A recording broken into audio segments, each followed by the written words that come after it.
તો ગોંડલના રાજકુમાર જાટના મોત કેસમાં વધુ એક ખુલાસો સામે આવ્યો છે। મૃતકના શરીરમાં ઈજાના અલગ અલગ રિપોર્ટ પણ સામે આવ્યા, જેમાં પોલીસના પંચનામામાં 11 ઈજા બતાવવામાં આવી છે। તો આ સાથે જ પોસ્ટમોર્ટમ રિપોર્ટમાં 17, ફોરેન્સિક રિપોર્ટમાં 42 ઈજા જોવા મળી।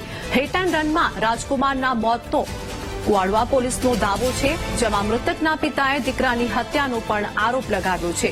ગણેશ જાડેજા પર હત્યાનો આરોપ લગાવવામાં આવ્યો છે, તો પરિવાર અને સમાજ પણ સીબીઆઈ તપાસની માંગ કરી રહ્યા છે।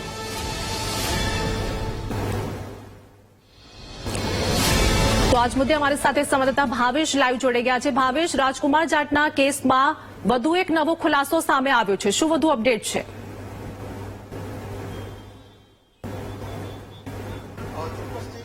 જે પ્રમાણે ગોંડલના જે યુવાનનું મોત થયું હતું, રાજકુમાર જાટ નામના યુવાનનું શંકાસ્પદ મોત થયું હતું, ત્યારે વધુ એક ખુલાસો થયો છે।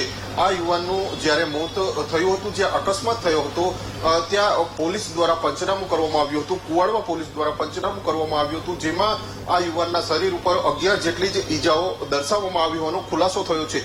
જ્યારે આ યુવાનનો પ્રથમ પીએફ રિપોર્ટ કરવામાં આવ્યો હતો, જેમાં 20 થી 22 જેટલી શરીર ઉપર ઈજાઓ બતાડવામાં આવી હતી, અને ત્યારબાદ ફોરેન્સિક પીએમમાં 42 જેટલી ઈજાઓ છે તે દર્શાવવામાં આવી છે। એટલે કે ત્રણેય જે ઈજાઓ છે, અલગ અલગ આંકડો સામે આવી રહ્યો છે, તેને લઈને પણ વધુ એક શંકા જોવા મળી રહી છે।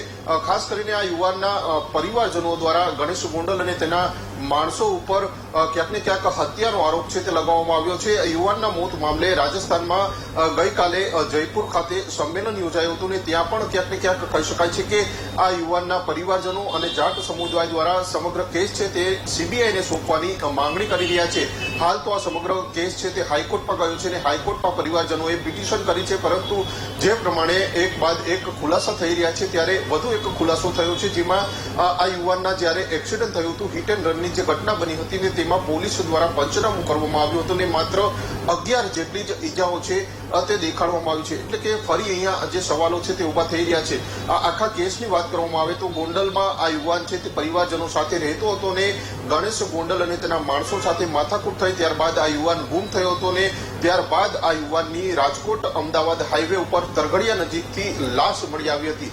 જ્યારે કુવાડવા પોલીસે હિટ એન્ડ રનમાં આ યુવાનનું મોત થયું હોવાનું નોંધ્યું છે। પોલીસ દ્વારા હજુ પણ દાવો કરવામાં આવી રહ્યો છે કે આ યુવાનનું મોત છે તે હિટ એન્ડ રનમાં થયું છે, પરંતુ ક્યાંક ને ક્યાંક એક બાદ એક ખુલાસા થઈ રહ્યા છે। પરિવારજનો હજુ પણ માનવા તૈયાર નથી। પરિવારજનો દ્વારા સતત આક્ષેપ કરવામાં આવી રહ્યા છે કે આ યુવાનનું જે હત્યા છે તે કરવામાં આવી છે, ગણેશ ગોંડલ અને તેના માણસો દ્વારા હત્યા કરવામાં આવી છે।